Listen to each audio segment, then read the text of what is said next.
तो hello viewers, exam study classes के YouTube channel पर आपका एक बार फिर से स्वागत है। और जनरल स्टडीज टेस्ट सीरीज में आज हम टेस्ट सीरीज नंबर 2 की बात करेंगे और जिसमें हम लगभग 40 प्रश्न देखेंगे। टेस्ट सीरीज नंबर 1 पहला जो टेस्ट है वो हमारा अपलोड है, आप जाकर के देख सकते हैं। और इसमें भी ये दोनों दूसरा टेस्ट है, इसमें भी हम 40 प्रश्नों को देखेंगे। यूपी SSC पैट का जैसे नोटिफिकेशन है वो आ चुका है, तो सभी जो कैंडिडेट्स हैं वो अपना फॉर्म फिल कर दें समय रहते हुए, क्योंकि बाद में फिर वेबसाइट के स्लो होने की जो प्रॉब्लम्स हैं वो बन जाती है। तो उससे पहले आप सभी अपना पैट का जो फॉर्म है वो फिलअप कर दें। और ये जो टेस्ट सीरीज है बहुत ही महत्वपूर्ण होने वाली, इम्पोर्टेंट होने वाली आपके पैट एग्जाम के लिए भी, और साथ ही साथ UPPSC, PCS, RO, ARO, BPSC, UPSI, चाहे कोई भी एग्जाम की तैयारी कर रहे हैं सभी के लिए ये एक महत्वपूर्ण होगी और रामबाण साबित होगी।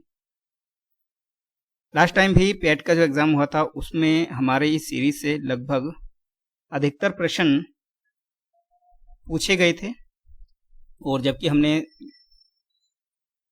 12 से 15 टेस्ट सीरीज दी थी और उनमें से काफ़ी प्रश्नों को आप देख सकते हैं। तो चलिए फिर हम टेस्ट नंबर जो 2 है इसको शुरुआत करते हैं। जो भी पहली बार विजिट कर रहे हैं चैनल पर वो चैनल को सब्सक्राइब कर दें, साथ ही साथ शेयर करें और लाइक और कमेंट जरूर करें। तो पहला जो क्वेश्चन है वो आपकी सीरीज नंबर 2 का पहला क्वेश्चन आपकी स्क्रीन पर आने वाला है। जरा हम पेन ले लें।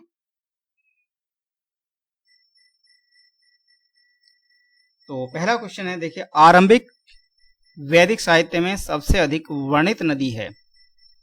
4 ऑप्शन है, सिंधु, गंगा, शतुद्री या फिर सरस्वती। तो सबसे अधिक जो वर्णित नदी है वो कौन सी है वैदिक साहित्य में? तो वैदिक साहित्य में जो सबसे अधिक जो वर्णित नदी है वो है सिंधु। ऑप्शन नंबर जो ए है यहाँ पर करेक्ट आंसर होगा सिंधु।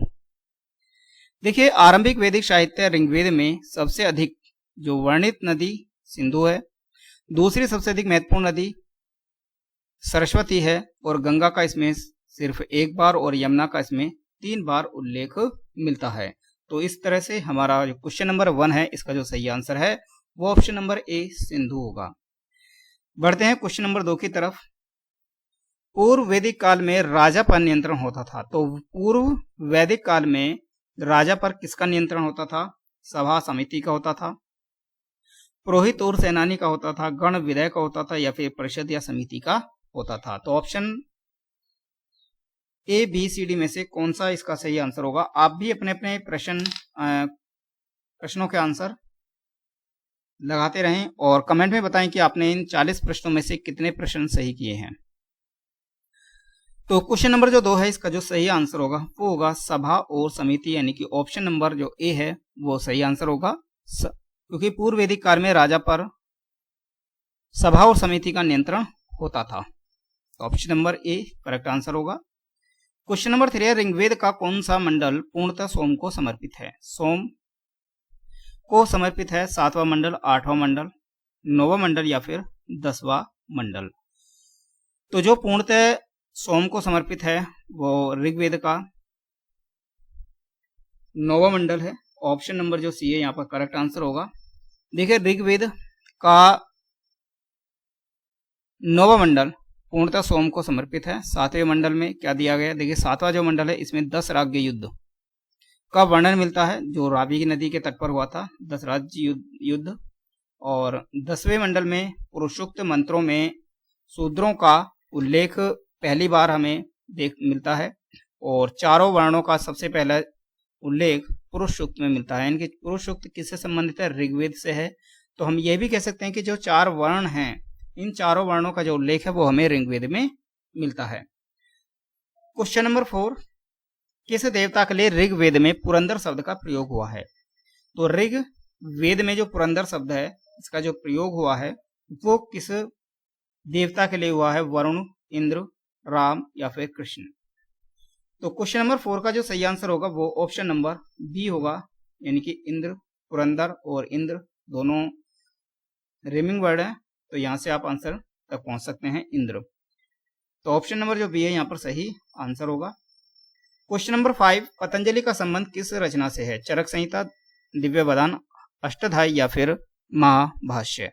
तो जो पतंजलि हैं इनका जो संबंध है वो किससे है? तो इनका जो सही आंसर होगा ऑप्शन नंबर जो बी है वो सही answer, D sorry, option number जो डी है, बी नहीं डी, महाभाष्य इससे संबंधित है। ठीक है, जो संहिता है चरक संहिता, ये आचार्य चरक, दिव्य बदान जो है एक बौद्ध कथाओं का ग्रंथ है, और जो अष्टाध्यायी है उसकी जो अष्टाध्यायी जो रचना है वो पाणिनि की है। ठीक है, ये भी बहुत पूछा जाता है कि पाणिनि के द्वारा रचित कौन सी रचना है या अष्टाध्यायी किसकी रचना है, ये भी प्रश्न पूछा जाता है। तो याद रखेंगे पाणिनि की जो रचना है वो अष्टाध्यायी है। क्वेश्चन नंबर 6 है, ऋग्वेद में अगन्य शब्द का प्रयोग किस पशु के लिए किया गया है? तो ऋग्वेद में जो अगन्य जो शब्द है इसका जो प्रयोग किया गया है वो एक ऐसे पशु के लिए किया गया है जो न मारे जाने योग्य है, यानी कि जिसे मारा नहीं जा सकता। तो ऑप्शन नंबर जो ए है यहाँ पर वो ज्यादा सटीक बैठता है। तो गाय जो है, गाय का जो प्रयोग है वो अगन्य शब्द का प्रयोग किया गया है गाय के लिए ऋग्वेद में। तो ऑप्शन नंबर ए यहाँ पर सही आंसर होगा। क्वेश्चन नंबर 7 है, आरंभिक वैदिक काल में जो वर्ण व्यवस्था आधारित थी किस पर थी? प्रतिभा पर थी, शिक्षा पर थी, व्यवसाय पर थी या फिर जन्म पर थी? तो आरंभिक वैदिक काल में जो वर्ण व्यवस्था हमें देखने को मिलती है ये उनके कामों के आधार पर उनको बांटा गया था। तो ऑप्शन नंबर जो सी है यहाँ पर सही आंसर होगा, व्यवसाय पर, जो व्यवसाय पर आधारित थी, ऑप्शन नंबर सी यहाँ पर सही आंसर होगा। क्वेश्चन नंबर 8, सत्यमेव जयते कहां से लिया गया है? ऋग्वेद, शतपथ ब्राह्मण, मुंडकोपनिषद या फिर यजुर्वेद से? तो जो सत्यमेव जयते है वो हमें लिया गया है मुंडकोपनिषद से, जिसका जो अर्थ होता है वो सत्य की जीत होता है। तो सत्यमेव जयते मुंडकोपनिषद से लिया गया है, और जो मंत्र ये करें इससे कुछ मतलब नहीं है, 3:16। सत्यमेव जयते भारत का राष्ट्रीय आदर्श वाक्य है और इसका जो अर्थ है वो सत्य की जीत है। क्वेश्चन नंबर 9, नचिकेता और यम के बीच सुप्रसिद्ध संवाद किस उपनिषद में उल्लेखित है? छांदोग्य उपनिषद में, मुंडकोपनिषद में, कठोपनिषद में या फिर कैनोपनिषद में? तो जो नचिकेता और यम है इनके बीच में जो संवाद हुआ था वो हमें किस में देखने को मिलता है? तो ये कठोपनिषद में देखने को मिलता है। ऑप्शन नंबर जो सी है यहाँ पर सही आंसर होगा, कठोपनिषद। तो नचिकेता और यम का संवाद कठोपनिषद में है। इस उपनिषद में आत्मा को पुरुष कहा गया है। इस उपनिषद में नचिकेता यम से मृत्यु के रहस्यों के बारे में संवाद करता है। कठोपनिषद का संबंध किससे है? यजुर्वेद से है। तो ऑप्शन नंबर जो सी है यहाँ पर सही आंसर होगा, कठोपनिषद। क्वेश्चन नंबर 10, वैदिक काल में बलि शब्द का क्या अर्थ है? बलि क्या है? तो देखिए जो बलि है वो एक टैक्स के रूप में जाना जाता है। ठीक है, वो एक टैक्स के रूप में जाना जाता है वैदिक काल में। तो इसका जो अर्थ है क्या होगा? देखिए बैल बलिदान, अनुवांशिक या फिर प्रजा द्वारा शासक को दी गई भेंट। तो ऑप्शन नंबर जो डी है यहाँ पर सही आंसर होगा, प्रजा द्वारा शासक को दी गई भेंट। तो वैदिक काल में राजा जो था वो जनता से जो कर वसूलता था उसे बलि कहते थे। ठीक है, तो ये आंसर यहाँ पर सही आंसर होगा, ऑप्शन नंबर डी। सूची दी गई है कुछ वैदिक नदियां हैं और उनके जो आधुनिक नाम हैं जिन्हें हम आधुनिक वर्तमान में हम उन्हें जिस नाम से पुकारते हैं, ये इसमें हमें सुमेल करना है। तो कुंभा, पुरुषनी, शदानीरा और सतुद्री। देखिए बहुत ही आसान है। देखिए जो कुंभा है वो काबुल जो नदी है उसका नाम है। पुरुषनी ये रावी नदी का नाम है। शदानीरा गंडक का नाम है और जो सतुद्री है वो सतलज का है।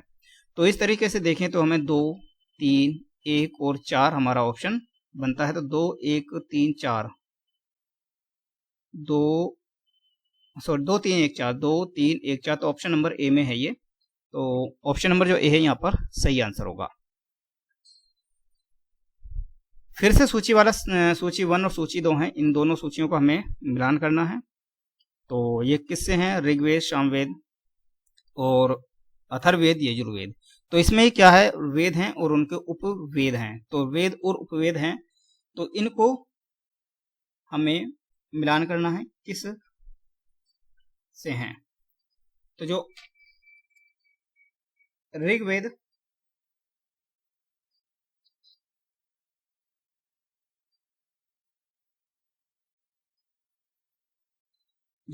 देखिए ऋग्वेद को हम मैच करेंगे ऐत्रेय से, ठीक है, ऋग्वेद ऐत्रेय से। और जो यजुर्वेद है ये शतपथ होगा, डी का 2 होगा। और सामवेद होगा पंचविश यानी कि बी का 4। और अथर्ववेद ये गौपद ब्राह्मण, ठीक है। तो इस तरीके से हम इसका सही आंसर है, वेद हैं और ये इनके क्या हैं, ये ब्राह्मण ग्रंथ हैं। तो सही आंसर 3, 4, 1 और 2, 3, 4, 1 और 2। तो ऑप्शन नंबर जो सी है यहाँ पर सही आंसर होगा 3, 4, 1, 2। गायत्री मंत्र के नाम से प्रसिद्ध मंत्र सर्वप्रथम किस ग्रंथ में मिलता है। तो जो गायत्री मंत्र है उसका जो उल्लेख है वो हमें कहाँ मिलता है।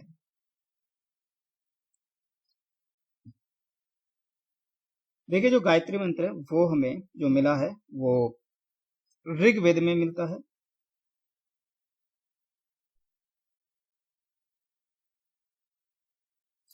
तो जो ऑप्शन नंबर जो सी है यहाँ पर सही आंसर होगा ऋग्वेद में।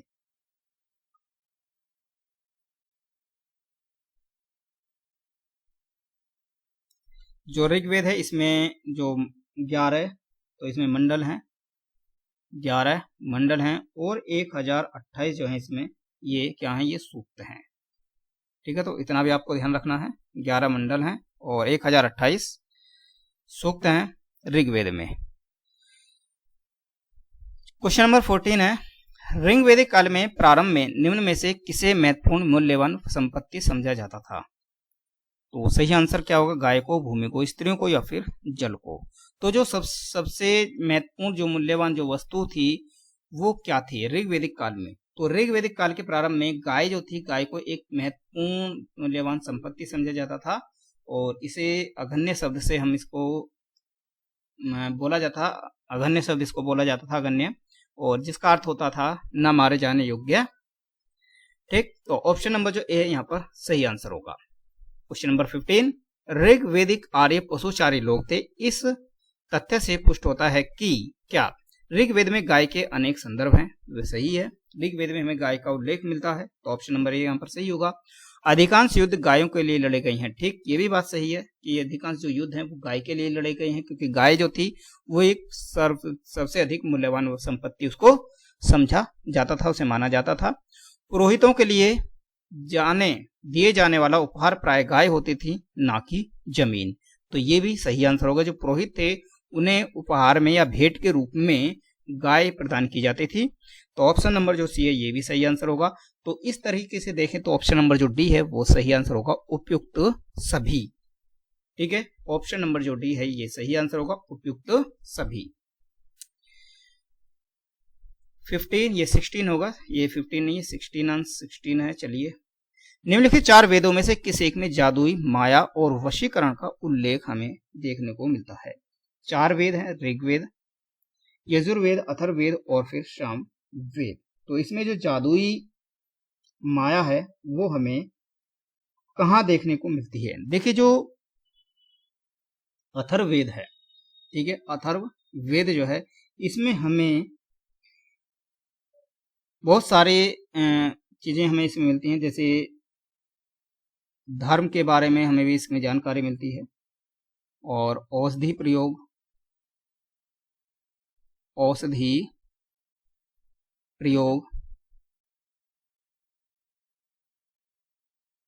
उनके द्वारा, औषधियों के द्वारा रोग निवारण और साथ ही साथ इसमें हमें जादू टोना के जो ये हैं, जादू टोना और वशीकरण, ये शब्द, तंत्र और मंत्र, इन सब का जो हमें उल्लेख है, इन सब के बारे में जो जानकारी मिलती है वो अथर्व वेद में इनका वर्णन किया गया है। तो ऑप्शन नंबर जो सी है यहाँ पर सही आंसर होगा, ठीक। और बाकी जो है उन्हें देख लेते हैं। देखिए यजुर्वेद है, यजुर्वेद में हमें यज्ञ की विधियों और कर्म कांडों के बारे में जानकारी मिलती है। ऋग्वेद में देवताओं की स्तुति में गाए जाने वाले जो वैदिक मंत्र होते हैं उनका संग्रह है ऋग्वेद। और जो सामवेद है ये संगीत शास्त्र पर एक प्राचीनतम ग्रंथ है। ठीक है, सामवेद जो है वो संगीत से संबंधित है। चलिए नेक्स्ट क्वेश्चन देखते हैं। 16 नंबर 17 है वैसे ये। चलिए आगे हम देखेंगे। जीविकोपार्जन हेतु वेदांग पढ़ाने वाला अध्यापक कहलाता था आचार्य, अधर्वी, उपाध्याय या फिर पुरोहित। तो जो जीविकोपार्जन करने के लिए वेद और वेदांग हैं उनको जो पढ़ाने वाला अध्यापक था वो उपाध्याय कहलाता था। ऑप्शन नंबर जो सी है यहाँ पर सही आंसर होगा उपाध्याय। ठीक, चलिए क्वेश्चन नंबर 17। अवेस्ता और ऋग्वेद में समानता है। अवेस्ता किस क्षेत्र से संबंधित है? तो जो अवेस्ता है इसके बारे में जो जानकारी हमें मिलती है किस क्षेत्र से संबंधित है, भारत से, ईरान से, इजराइल से या फिर मिस्र से। तो जो अवेस्ता है और ऋग्वेद है इसमें समानता मिलती है। तो ये जो अवेस्ता है ये ईरान से संबंधित है। ईरान जो क्षेत्र है ईरान से संबंधित है। तो ऑप्शन नंबर जो बी है यहाँ पर सही आंसर होगा ईरान। देखिए अवेस्ता और ऋग्वेद दोनों भाषिक समानताओं के कारण आर्यों की सभ्यता से संबंधित माने जाते हैं। और जो अवेस्ता है वो ईरान के से संबंधित है। ठीक है, ईरान से संबंधित है। तो ऑप्शन नंबर बी यहाँ पर सही आंसर होगा। क्वेश्चन नंबर 18, एक एक नंबर आगे बढ़ा दें। तो वैदिक कर्मकांडों में होता का संबंध था। देखिए जो वैदिक कर्मकांड थे उनमें जो होता वर्ड था किसके लिए प्रयोग किया जाता था? देखिए जो ऋग्वेद है, ऋग्वेद में को जो पढ़ाने वाला था, ठीक है, पढ़ने वाला जो ऋषि होता था या व्यक्ति होता था उसे होता कहते थे। तो ऑप्शन नंबर जो ए है यहाँ पर वो सही आंसर होगा ऋग्वेद से। ठीक है, ऋग्वेद का जो पुरोहित था उसको पढ़ने वाला था जो, तो वो होता कहा जाता था उसे। नेक्स्ट क्वेश्चन है, निम्न में से किस एक वैदिक साहित्य में मोक्ष की चर्चा मिलती है?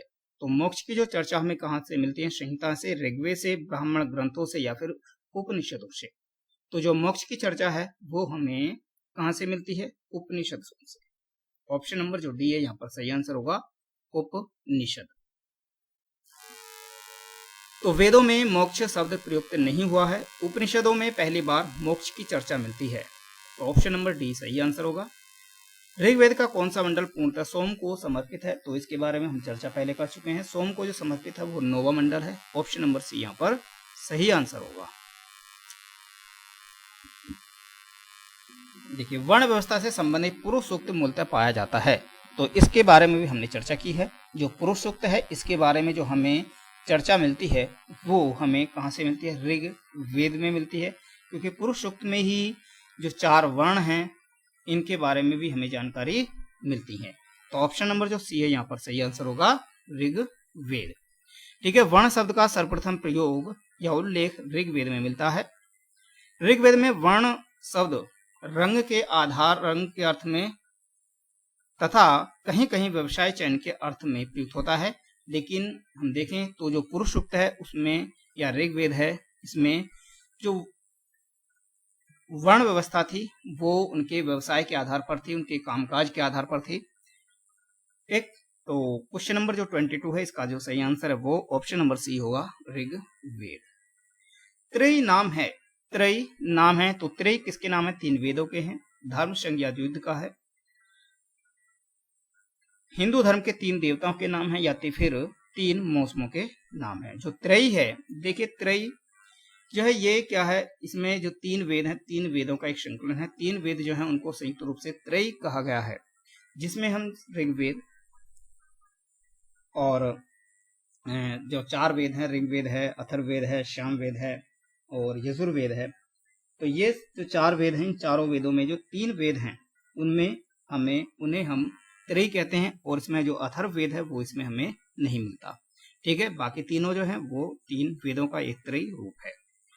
तो ऋग्वेद, यजुर्वेद और सामवेद को वेद त्रयी या फिर त्रयी कहा जाता है। ठीक, चलिए क्वेश्चन नंबर नेक्स्ट। आर्य शब्द इंगित करता है किसको?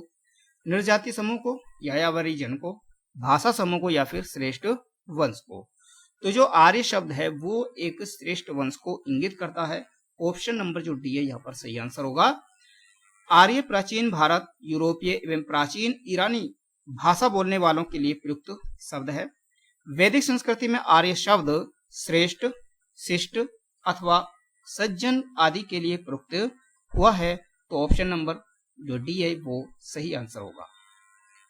उपनिषदें पुस्तकें हैं योग पर, धर्म पर, विधि पर या फिर दर्शन पर। देखिए जो उपनिषद हैं उनमें हमें मोक्ष की चर्चा मिलती है और ये उपनिषदें जो पुस्तक हैं ये दर्शन पर आधारित हैं। ठीक है, ऑप्शन नंबर जो डी है यहाँ पर वो सही आंसर होगा।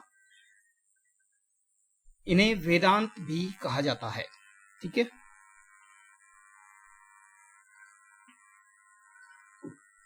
चलिए अगला क्वेश्चन। आजीवक संप्रदाय के संस्थापक थे, कौन थे? आजीवक जो संप्रदाय है इसके संस्थापक कौन थे? आनंद, राहुल भद्र, मखली गोशाल या फिर उपाली। जो आजीवक संप्रदाय है, आजीवक संप्रदाय के जो संस्थापक थे वो मखली गोशाल थे। ठीक है, तो ऑप्शन नंबर जो सी है यहाँ पर सही आंसर होगा। देखिए मखली पुत्र गोशाल पहले महावीर स्वामी के शिष्य थे, किंतु बाद में मतभेद हो जाने के कारण उन्होंने महावीर का साथ छोड़कर आजीवक नामक एक स्वतंत्र संप्रदाय स्थापित किया। आजीवक संप्रदाय लगभग 1002 ईस्वी तक बना रहा। इसका मत था नेतिवाद यानी कि भाग्यवाद, जिसके अनुसार ये कहा जाता था कि जो संसार की प्रत्येक वस्तु है वो भाग्य द्वारा पूर्व नियंत्रित और संचालित होती है। इसमें और किसी का कोई हिस्सा नहीं होता। तो ऑप्शन पूरा पूछा जाता है कि भाग्यवाद जो है या नीतिवाद का जो मत है वो किसने दिया, किस संप्रदाय से संबंधित है? तो यह आजीवक जो संप्रदाय है से संबंधित है। अगला क्वेश्चन देखें। जैन तीर्थकरों के क्रम में अंतिम कौन थे? तो जैन तीर्थकरों के क्रम में अंतिम कौन थे हम जानते हैं। जो ऋषभदेव हैं ये पहले दार्शनिक थे, पहले तीर्थकर थे और कुल इसमें 24 तीर्थकर हुए हैं जैन धर्म में। तो जो महावीर स्वामी हैं वो 24वें तीर्थकर थे। ऑप्शन नंबर डी सी, जो महावीर हैं ये 24वें तीर्थकर थे और यही कौन थे? यही अंतिम थे। कौन थे? यही अंतिम तीर्थकर थे। तो ऑप्शन नंबर जो सी है यहाँ पर सही आंसर होगा। देखिए जैन परंपरा के अनुसार इस धर्म में कुल 24 तीर्थकर हुए हैं और ऋषभदेव को जैन धर्म के संस्थापक, प्रवर्तक और प्रथम तीर्थकर के रूप में इन्हें जाना जाता है। लेकिन जो पाशर बनाते हैं वो जैन धर्म के 23वें एवं ऐतिहासिक तीर्थकर थे। महावीर स्वामी जैन धर्म के अंतिम और 24वें तीर्थकर तथा जैन धर्म के वास्तविक संस्थापक थे, क्योंकि जो जैन धर्म है, जैन धर्म को जो सबसे अधिक जो गति मिली, सबसे अधिक जो इन्होंने आगे बढ़ने का काम किया वो महावीर स्वामी के नेतृत्व में किया था। तो इसीलिए जो महावीर स्वामी हैं इनको जैन धर्म का वास्तविक संस्थापक माना जाता है, कहा जाता है। और इनका जो जन्म है वो वैशाली के कुंडल ग्राम में हुआ था और एक धरातक कुल के प्रधान थे सिद्धार्थ के यहाँ पर 599 ईसा पूर्व में हुआ था। तो 27 का जो सही आंसर है वो ऑप्शन नंबर सी होगा, महावीर स्वामी। महावीर स्वामी का प्रथम शिष्य कौन था? देखिए महावीर स्वामी की एक पुत्री थी जिसका नाम था अनुज्या। उस अनुज्या की जो शादी की जाती है वो जमाली, एक व्यक्ति जमाली से की जाती है और जो जमाली है यही महावीर स्वामी का पहला शिष्य था। यानी कि जमाली था उनका दामाद था और जो दामाद था वही इनका पहला शिष्य था। तो ऑप्शन नंबर जो ए है ये सही आंसर होगा, यही इनका पहला शिष्य और अनुयायी बना था। ठीक, तो महावीर की शादी कुंडिन्य गोत्र की कन्या यशोदा के साथ हुआ और उनसे अणोज्या यानी कि प्रियदर्शना नाम की एक पुत्री पैदा हुई और इनका विवाह जमाली के साथ हुआ। जमाली महावीर का दामाद और प्रथम अनुयायी या फिर शिष्य बना। अगला क्वेश्चन, गौतम बुद्ध का महापरिनिर्वाण किसके गणतंत्र में हुआ था? आप सभी जानते होंगे।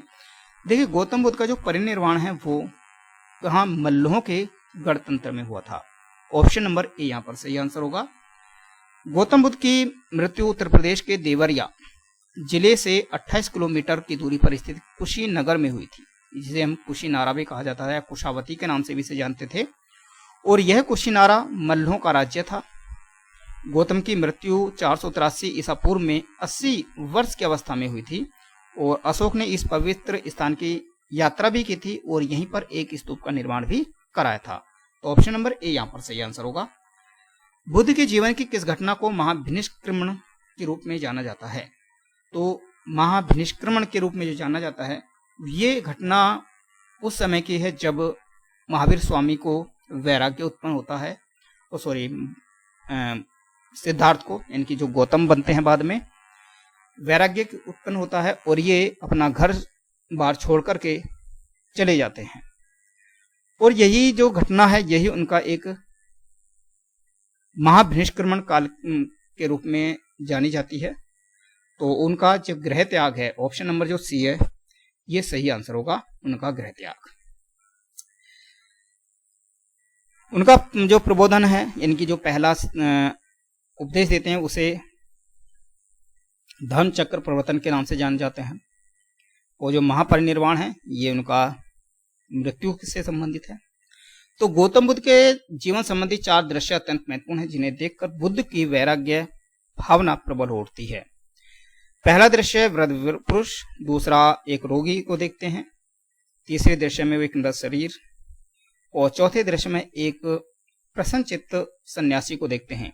और इसी घटना के बाद सांसारिक समस्याओं से व्यथित होकर सिद्धार्थ ने, गौतम बुद्ध ने 29 वर्ष की अवस्था में अपना गृह त्याग दिया। और इसी को बौद्ध धर्म में क्या महाभिनिष्क्रमण कहा जाता है। तो ऑप्शन नंबर सी यहाँ पर सही आंसर होगा। चलिए अगला क्वेश्चन, मिलिंद पानो क्या है? संस्कृत नाटक, जैन वृत्तांत है, पाली ग्रंथ है, या फारसी महाकाव्य है? देखिए, मिलिंद पानो क्या है, एक नागसेन और मिनांडर जो है, इनका जो वार्तालाप है वो हमें मिलिंद पानो में मिलता है। और जो मिलिंद पानो है वो एक पाली ग्रंथ है, यानी कि ऑप्शन नंबर जो सी है यहाँ पर सही आंसर होगा, पाली ग्रंथ। तो मिलिंद पानो एक पाली ग्रंथ है और इस ग्रंथ में यूनानी शासक मिनांडर और एक बौद्ध भिक्षु है नागसेन के बीच में वार्तालाप वर्णित है। इस ग्रंथ में महान बुद्ध भिक्षु नागसेन राजा मिलिंद जो मिनांडर के अनेक गूढ़ दार्शनिक प्रश्नों का उत्तर देते हैं और अंतोगत्वा वह उनके प्रभाव से बौद्ध हो जाते हैं। तो ऑप्शन नंबर जो सी है यहाँ पर सही आंसर होगा। शून्यता के सिद्धांत का सर्वप्रथम प्रतिपादन करने वाला बौद्ध दार्शनिक का नाम क्या है? नागार्जुन, नागसेन, आनंद या फिर अश्वघोष? तो नागार्जुन, अश्वसेन और आनंद, इनमें से जो शून्यता है, शून्यता का जो सिद्धांत है, वो शून्य को हम अंग्रेजी में जीरो बोलते हैं। और जीरो से एक वर्ड देखते हैं कि नागार्जुन को बोलें तो दोनों कुछ सिमिल सा होता, कुछ वर्ड रिमिंग। तो ऑप्शन नंबर जो ए है यहाँ पर सही आंसर होगा, नागार्जुन। तो माध्यमिक यानी कि शून्यवाद के प्रवर्तक नागार्जुन हैं, जिनकी प्रसिद्ध रचना माध्यमिक कारिका है और इसे सापेक्षवाद का भी कहा जाता है। अगला क्वेश्चन है, बुद्ध की मृत्यु के बाद प्रथम बौद्ध शक्ति की अध्यक्षता किसने की थी? महाकश्यप, धर्मसेन, अजातशत्रु या फिर नागसेन के द्वारा? तो जब बुद्ध की मृत्यु होती है तो उसके बाद में जो पहली बौद्ध शक्ति होती है राजगीर में, उसकी जो अध्यक्षता की जाती है वो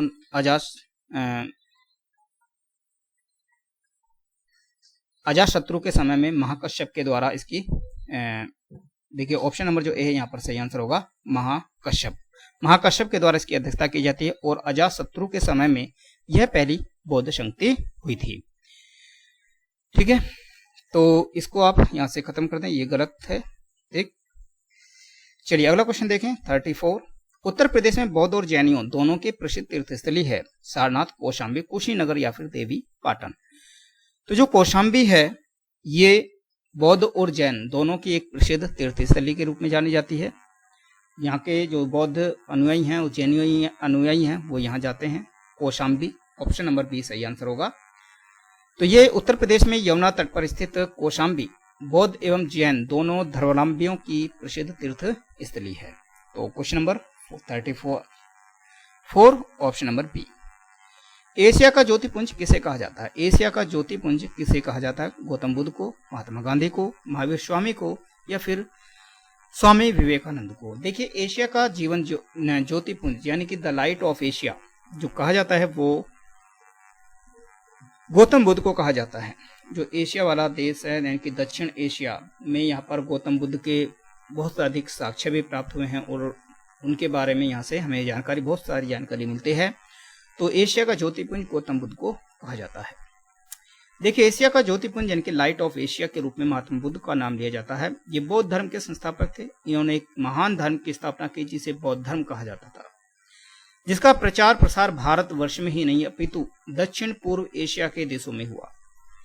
इनके धर्म की प्रचार की महत्ता को देखते हुए इन्हें पाश्चात्य विद्वानों ने लाइट ऑफ एशिया कहा है।